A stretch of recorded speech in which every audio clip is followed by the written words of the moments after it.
अस्सलाम वालेकुम my YouTube family, कैसे हैं आप सब। उम्मीद करती हूँ आप सब खैर वाफियत से होंगे। अभी व्लॉग फिर लेट हो गया, एक्चुअली बच्चों के एग्ज़ाम्स स्टार्ट हो गए हैं तो इस वजह से फिर टाइम नहीं निकाल पाती हूँ। ये अर्ली मॉर्निंग का टाइम है, वैसे तो नमाज का टाइम अब थोड़ा सा आगे हो गया लेकिन बच्चों के जाने का टाइम वहीं है, तो इसलिए इस टाइम बहुत ज़्यादा जल्दी हो रही होती है। कोशिश करती हूँ कि लंच का जो प्रेप है वो मैं ज़्यादातर रात को कर लूँ। लाइक अगर मुझे कोई चिकन की फिलिंग बनानी है वो मैं रात को करके रख लेती हूँ, या कोई ऐसी चीज़ देनी हो जिसका प्रेप आप रात को कर सकते हैं तो वो फिर मैं रात को कर लेती हूँ, ताकि सुबह मैं फिर पैनिक ना हूँ और बच्चों को आराम से स्कूल भेज सकूँ। और अभी मैं बच्चों के लंच बॉक्स में पोटैटो नगेट्स बना रही हूँ। सेम नगेट्स खा के भी बच्चे तंग आ जाते हैं। ये मैंने एक रात पहले बना के रख दिए थे और फिर सुबह में इस तरीके से फिर फ्राई करना आसान होता है। इसको एयर फ्रायर में भी फ्राई कर सकते हैं, डीप फ्राई भी कर सकते हैं, बट मैंने इसको शैलो फ्राई किया था। इसकी रेसिपी बहुत ज़्यादा आसान है, आप अपने बच्चों को बना के देख सकते हैं। अच्छा, ये सिर्फ बच्चों के लिए स्नैक नहीं है, आप खुद भी चाय के साथ इसको एंजॉय कर सकते हैं। यहाँ पे मैंने जो पोटैटोस हैं उनको बॉईल कर लिया था, उसमें ब्लैक पेपर ऐड की है और सॉल्ट ऐड किया है, साथ ही मैंने इसमें कुछ धनिया ऐड कर दिया है। 4 टेबलस्पून की जितना मैंने इसमें मैदा शामिल किया था। आप इसमें कॉर्नफ्लावर भी ऐड कर सकते हैं। अच्छा, अगर आप कॉर्नफ्लावर ऐड करेंगे ना तो आपके ये ज़्यादा मज़े के और क्रंची बनेंगे। मैं आपको रेकमेंड करूँगी कि आप इसमें कॉर्नफ्लावर ऐड कीजिएगा। ठीक है, फिर आपने तमाम चीज़ें मिक्स करके इस तरीके से आपने उसकी स्मूथ सी डो बना लेनी है और फिर इस तरह से आप इसकी कटिंग करके नगेट्स की शेप दे के नगेट्स तैयार कर सकते हैं। अच्छा, ये गर्मा गर्म बहुत अच्छे लगते हैं चाय के साथ। मैंने हस्बैंड के लिए ये कुछ फ्राई किए थे एक रात पहले, जब मैं बना रही थी तो मैंने उनको ट्राई कराए, तो उन्होंने जब मैंने उनसे रिव्यूज़ पूछे तो फिर उन्होंने कहा कि एक दो और बना के तो फिर मैं बताऊँगा कि कैसे हैं। मतलब उनको अच्छे लगे तो उनकी डिमांड पे फिर मैंने उनको और फ्राई करके दिए थे। तो आप बच्चों को लंच बॉक्स में भी दे सकती हैं और वैसे भी बच्चों को जैसे कभी कभार स्नैक चाहिए होता है तो आप उनको फ्रेश बना के भी दे सकते हैं। इसके साथ मैंने एक स्लाइस जैम ब्रेड का रखा था, कुछ नट्स ऐड किए थे और फ्रूट में मैंने बनाना रखा था। यहाँ पे बड़े साइज़ का बनाना होता है और वो बच्चे तो खा के नहीं आते हैं, तो इसलिए कभी कभार मैं देती हूँ तो फिर हाफ़ करके देती हूँ और उसको रैप करके देती हूँ, क्योंकि बनाना बहुत जल्दी ख़राब हो जाता है और फुल बनाना दें तो बच्चे नहीं खाते हैं। तो अगर हाफ़ देना हो तो फिर इस तरीके से रैप करके दिया जा सकता है। तो वैसे मैं कहती हूँ कि बनानास देने ही नहीं चाहिए लंच में, क्योंकि अक्सर मेरे साथ तो ऐसे होता है कि अगर मैं बच्चों को दे दूँ ना तो या तो वो बैग में स्क्विश हुआ हुआ होता है, तो वो बहुत उलझन हो रही होती है, बैग भी ख़राब हुआ होता है, बच्चे ने खाया हुआ भी नहीं होता है। तो इस तरीके से कभी कभार हाफ़ दे दूँ तो वो बच्चे खा के आ जाते हैं। नाश्ते में मैंने आलू का पराठा बना लिया था, चूँकि एक रात पहले मैंने पोटैटोस बॉईल किए थे, कुछ के मैंने नगेट्स बना लिए थे और थोड़ा सा बैटर बच गया था, तो मैंने फिर सुबह में बच्चों को पराठा बना के दे दिया था। वैसे पराठा मेरे बच्चे बहुत कम खा के जाते हैं, लेकिन कभी कभार अगर उन्होंने लाइट डिनर किया हुआ हो रात में तो फिर मैं सुबह में उनको पराठा बना के दे देती हूँ, अदरवाइज़ वो नहीं खाते हैं।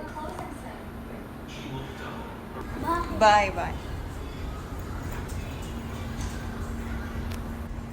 इस टाइम मुझे बाहर आके बहुत अच्छा लग रहा होता है, फ्रेश एयर होती है तो उसमें थोड़ा सा टाइम स्पेंड करना अच्छा लग रहा होता है। और फिर मुझे हस्बैंड जो है वो प्लांट्स दिखा रहे होते हैं कि आज मैंने ये प्लांट लगाया है। वैसे भी यहाँ पे जो ज़मीन है वो इतनी कोई ज़रखेज़ नहीं है, इसलिए कुछ साइड्स ऐसी होती हैं जहाँ पे अगर प्लांट लगाया जाए तो कुछ ग्रो हो जाते हैं, कुछ नहीं होते हैं। तो वही मुझे अभी दिखा रहे थे कि मैंने एक लगाया तो उसकी ग्रोथ अच्छी जा रही है।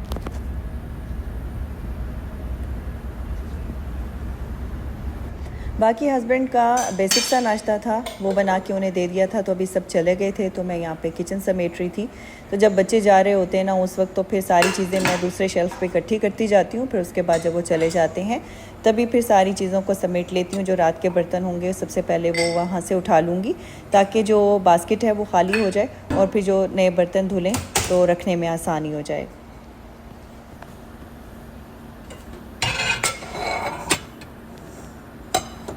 इस घर में एंट्स बहुत ज़्यादा हैं। कुछ भी अगर खाने का मैंने अगर शेल्फ़ पे रख दिया हो या कहीं भी कुछ गिर जाए ना तो फ़ौरन से एंट्स इकट्ठी हो जाती हैं और इतनी ज़्यादा जगह जगह पे होती हैं, बहुत ज़्यादा उलझन होती है। और कोई भी खाने की अगर मैं चीज़ रख दूँ तो मुझे फिर डर होता है कि इसमें सारी जो है वो एंट्स इकट्ठी हो जाएंगी, तो इसलिए शेल्फ़ पे अक्सर औकात में कोई चीज़ रख ही नहीं पाती हूँ। तो अभी लेफ़्ट ओवर जो भी कुकीज़ थे उनको मैं इस तरीके से जार में रख रही हूँ। वैसे तो जो भी लेफ़्ट ओवर कुकीज़ होते हैं हमेशा से जार में ही रखती हूँ, लेकिन ये कि अभी मैं काउंटर टॉप पे कोई और खाने की चीज़ ऐसे खुली छोड़ नहीं सकती हूँ थोड़ी देर के लिए भी। तो अगर आप लोगों के पास कोई सोल्यूशन है एंड्स को भगाने का तो मुझे ज़रूर बताइएगा। वैसे तो मैं मेडिसिन यूज़ कर रही हूँ, लेकिन अगर कोई नेचुरल तरीका हो तो वो मुझे ज़रूर आप बता सकते हैं। और अच्छा, अगर आप चाहते हैं कि आपका किचन आपको हमेशा क्लीन मिले तो उसके लिए आप अपनी रूटीन में एक हैबिट शामिल कर लें कि जब भी आप अपने काउंटर टॉप क्लीन कर रहे होते हैं सुबह के टाइम, तो जो भी आपके इन्फ्लुएंसेस वगैरह रखे हों या कोई भी चीज़ आपने काउंटर टॉप पे रखी हुई है उसको रोज़ के रोज़ क्लीन कर लें। जैसे ही आप अपने शेल्फ्स वगैरह क्लीन कर रहे हों, साथ ही आप अपनी दूसरी चीज़ों को भी वाइप करते रहें। तो इस तरीके से हमेशा आपका जो किचन है वो क्लीन रहेगा, आपको डीप क्लीनिंग नहीं करनी पड़ेगी। तो ये एक छोटी सी हैबिट है लेकिन बहुत ही यूज़फुल है। इसको अगर हम अपनी रूटीन में ऐड करते हैं ना, तो इस तरीके से आप अपने किचन और घर के बाकी हिस्सों को हमेशा साफ़ रख सकते हैं। और मैं कहती हूँ कि हर चीज़ की एक प्रॉपर जगह बनी हुई हो। जब भी आप कोई चीज़ इस्तेमाल करें उसको वापस उसी जगह पे रखें, तो इस तरीके से भी आपका घर, आपका किचन जो है वो हमेशा आपको ऑर्गेनाइज्ड मिलेगा।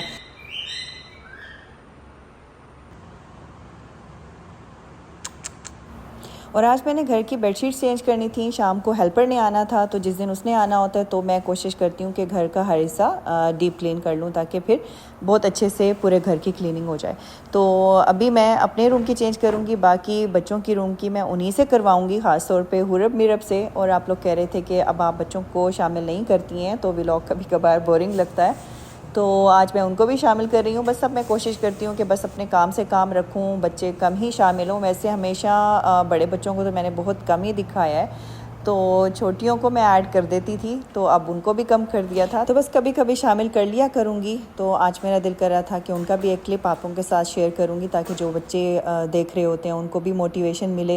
यहाँ पे मैंने अपना सिंपल सा सैंडविच बना लिया था, साथ में ब्लैक कॉफ़ी थी, और टीवी पे मैंने मॉर्निंग शो लगा लिया था। आज टॉपिक बहुत अच्छा था, उसको मैं एंजॉय करी थी। फिर उसके बाद मैंने किचन में चले जाना था दोबारा से। और अभी मैंने यहाँ पे चिकन डिफ्रॉस्ट होने के लिए निकाली हुई थी, उसको वॉश कर रही हूँ। और खाने में मैं बिरयानी बनाऊंगी, उसकी रेसिपी रिकॉर्ड नहीं की है, लेकिन हाँ, साथ में मैंने आज एक टी केक बनाया था जो कि बहुत मज़ेदार सा केक था। आप इसको ट्राई करना। जो हम अक्सर औकात इसको बेकरी पे खाते हैं, लाइक जो आलमंड केक होता है, और बिल्कुल बेकरी जैसा बनेगा। आपने इसको ज़रूर मेरे कहने पे ट्राई करना है। जो इंग्रेडिएंट्स होंगे वो मैं डिस्क्रिप्शन बॉक्स में मेंशन कर दूंगी। आप लोग भी कह रहे थे इस तरीके से रेसिपी को फॉलो करना आसान हो जाता है, और वैसे भी बेकिंग के लिए ज़रूरी है कि मेजरमेंट का अच्छे तरीके से पता होना चाहिए। 1 कप के जितना मैंने आलमंड्स लिए थे उनको मैंने चॉप कर लिया था, और अभी मैं पैन को बटर से ग्रीस कर लूँगी। अच्छे तरीके से आपने ग्रीस करना है, मतलब डिसेंट अमाउंट आपने लेनी है बटर की। और फिर उसके बाद हमने जो आलमंड्स चॉप किए थे वो सारे हम इसके ऊपर स्प्रेड कर देंगे, एक लेयर लगा देंगे इस पैन के ऊपर। आप चाहे तो आलमंड्स का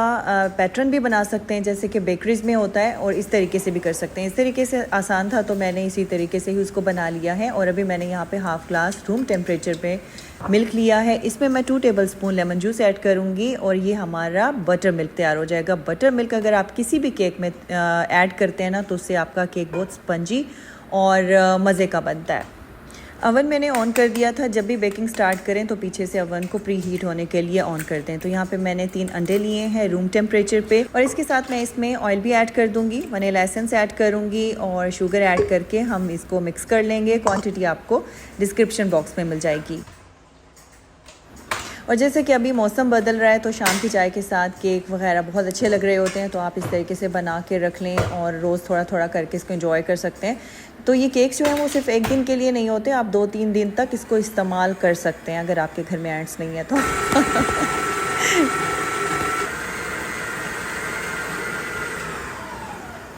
चलें जी, यहाँ पे एग मिक्सचर तैयार हो चुका है, तो अभी हम इसमें ड्राई इंग्रेडिएंट्स ऐड कर देंगे। तो मैदा मैं इसमें शामिल करूँगी, बेकिंग पाउडर मैंने उसमें शामिल कर लिया था। फिर उसके बाद हम थोड़ा थोड़ा करके एग वाले मिक्सचर में इसको ऐड कर देंगे।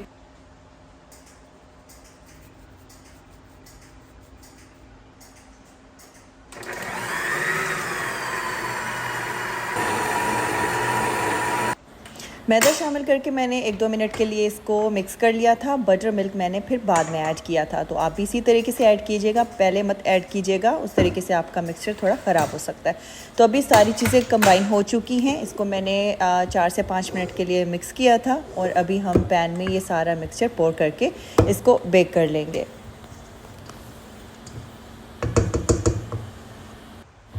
दूसरी तरफ मैं साथ साथ बिरयानी भी बना रही थी और बेटे को भी पढ़ा रही थी, तो इस तरीके से सारे काम साथ साथ हो रहे थे। मल्टीटास्किंग हो रही होती है। वैसे मैंने अब मल्टीटास्किंग बहुत कम कर दी है, इससे पहले मैं बहुत ज़्यादा करती थी, लेकिन इस हैबिट ने मुझे बहुत स्ट्रेस दिया है, तो इसलिए कोशिश करती हूँ कि अब इसको कम ही करूँ। लेकिन खैर करना ही पड़ता है, क्योंकि करने वाला एक ही बंदा होना तो फिर उसको सारी चीज़ें तो साथ साथ करनी पड़ती हैं। और आज थोड़ा सा बिरयानी का कौरमा मुझसे लग भी गया था। मैं बेटे को पढ़ाने के लिए बैठ गई तो पीछे से वो मैं फ्लेम ऑफ करना भूल गई और दूसरी तरफ केक भी बेक हो रहा था, तो इस तरीके से थोड़ी बहुत गड़बड़ भी हो गई थी। तो खैर अभी फ़ाइनल स्टेज पे थी बिरयानी, इसको मैं दम लगा रही थी। फिर 12 बजे हस्बैंड ने आ जाना था। मैं जल्दी कर रही थी कि हस्बैंड आ जाएंगे, लेकिन उस दिन ऐसा हुआ कि हस्बैंड ही लेट आए। वरना ऐसा होता है कि जब भी बिरयानी बनती है और उनकी भी ये कोशिश होती है कि वो गर्मा गर्म खा लें, और जो भी राइस बनते हैं लाइक पुलाव बना हो या बिरयानी हो तो वो दम के फ़ौरन बाद ही खाना पसंद करते हैं। तो उस दिन बस ऐसा हो गया कि मैंने भी जल्दी में बनाई और वो भी लेट हो गए। बिरयानी में मैं कलर कभी कभी ऐड करती हूँ, तो अभी मैंने धनिया, पुदीना, सब्ज़ मिर्चें और लेमन के साथ इसको दम लगा दिया था, और उसके साथ साथ हमारा केक भी बेक हो चुका था। आप देख सकते हैं इतना मज़े का केक बन के तैयार हुआ था, काश मैं आपको टेस्ट करा सकती। अवन से निकालने के बाद आप इसको बटर से भी ग्रीस कर सकते हैं ताकि इसकी खूबसूरत और शाइनी सी लुक आए। वैसे केक तो ड्राई नहीं था, लेकिन एक लुक के लिए आप इसके ऊपर बटर लगा सकते हैं। अभी इसको मैं फ्लिप करके आप लोगों को दिखाऊंगी। ऊपर से भी मैं आप लोगों को दिखा रही हूँ कि किस तरीके से बेक हुआ है, और नीचे जब फ्लिप करेंगे जो आलमंड वाली साइड है वो आप चेक कीजिएगा। बहुत ही टेम्पटिंग ये लग रहा है और खाने में भी बहुत मज़े का था। आप इसको ऐसे भी रख सकते हैं और इसके ऊपर जैम भी लगा सकते हैं। बेकरी वाले इसके ऊपर जैम लगाते हैं, तो मैंने यहाँ पे एप्पल जैम लिया है। मेरे पास एप्पल जैम रखा था। आपको जो जैम पसंद हो आप उसको लेके थोड़ा सा आप उसमें बॉइल्ड वाटर ऐड करें और उसको मिक्स करें अच्छे तरीके से। जब वो डिज़ोल्व हो जाए, मिक्स हो जाए, तो फिर आप वो मिक्सचर इसके ऊपर ऐड करके अच्छे से स्प्रेड कर दें। उसका एक अलग ही टेस्ट आता है, आप ऐड ज़रूर कीजिएगा, मज़े का लगता है उसके साथ। तो बस यहाँ पे आलमंड केक तैयार हो चुका है, और मैं ये एक्सपेक्ट नहीं करी थी कि मेरे ये बच्चे भी खाएंगे, क्योंकि बच्चे तो आलमंड्स वगैरह नहीं खाते हैं। उनको भी बहुत पसंद आया था। ये बनाया वैसे मैंने स्पेशल अपने हस्बैंड के लिए था, उनको ये केक बहुत ज़्यादा पसंद है। तो जब मैंने बना के रखा तो बच्चे खुद ही काट काट के इसको खाते रहे, तो मैंने कहा अच्छा लगा होगा तो फिर खा रहे हैं। वरना तो बच्चे इरिटेट होते हैं ना, अगर कोई केक में उन्हें कोई ऐसी चीज़ मिल जाए तो वो फिर हटा देते हैं। तो खैर आलमंड्स तो फिर भी उस तरीके से उन्होंने नहीं खाए, लेकिन ये है कि उनको ये केक अच्छा लगा था।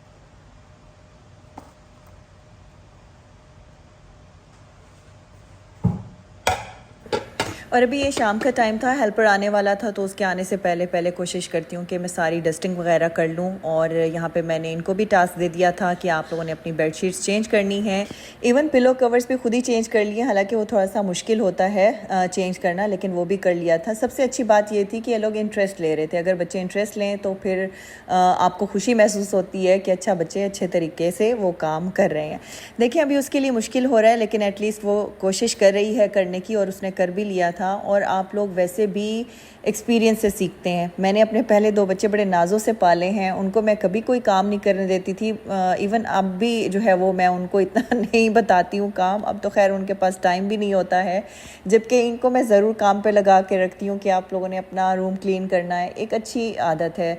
जब ख़ास तौर पे आप बाहर रहते हो ना, आपके पास मतलब ढेर सारा काम खुद करने के लिए होना, तो फिर आपको ये छोटी मोटी हेल्प बच्चों से ज़रूर चाहिए होती है, और उनको आदत भी देनी चाहिए ताकि बच्चे जो है वो अपनी रिस्पॉन्सिबिलिटी खुद ले सकें और उसको अच्छे तरीके से परफॉर्म कर सकें। एटलीस्ट उन्हें ये छोटे छोटे काम करने के लिए आने चाहिए। ये चीज़ें आपको वक्त के साथ साथ पता चलती हैं। पहले नहीं इतना एहसास था। बच्चे अगर कुछ कर भी रहे होते थे तो फिर होता था नहीं मैं बच्चे को काम क्यों बताऊँ, थक जाएगा ये वो। तो ये समझ नहीं आती थी कि आप खुद भी थक रहे हैं। अगर आप थोड़ा बहुत बच्चे को बता देंगे तो उनके लिए भी अच्छा है और आपके लिए भी अच्छा है।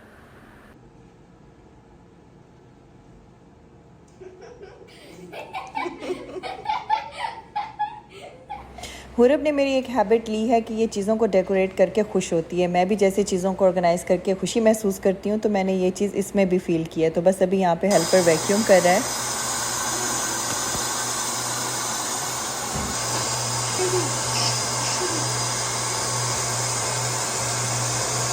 और अच्छा तो मैं आप लोगों के साथ ये कुछ नेक्स्ट डे का क्लिप शेयर कर रही हूँ। बच्चों का दिल कर रहा था गोलगप्पे खाने के लिए। लूलू बच्चे चले गए थे पानी पूरी लेने के लिए। वैसे हम लोग रेस्टोरेंट से लेके गोलगप्पे खाते हैं, लेकिन ये पैकेट वाले पानी पूरी हम लोगों ने पहली मर्तबा लिए, जो कि बिल्कुल भी अच्छे नहीं लगे और हम लोगों ने थ्रो कर दिए थे।